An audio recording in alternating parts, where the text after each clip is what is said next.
Tajuk hari ini, perasmian bangunan Arsip Negara Cawangan Pahang.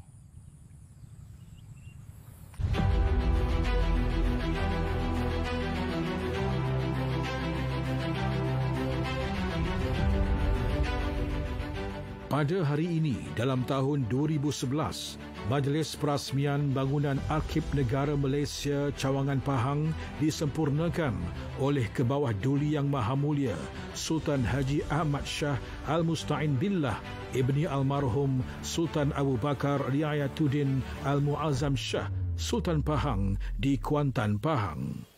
Bangunan 4 tingkat seluas 80,000 kaki persegi ini mula dibina pada 18 Disember 2007 dan siap sepenuhnya pada 25 Ogos 2010. Bangunan ini mula beroperasi pada 3 Januari 2011 dengan 20 orang pegawai dan kaki tangan.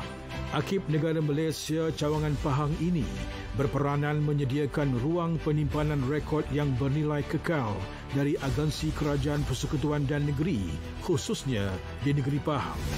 Antara kumpulan rekod yang terdapat dalam simpanan bangunan ini adalah rekod pejabat Sultan Pahang 1911 hingga 1974, pejabat Istana Sultan Tengku Arif Bendahara 1938 hingga 1960 dan pejabat Setiausaha Kerajaan Pahang 1940 hingga 1993.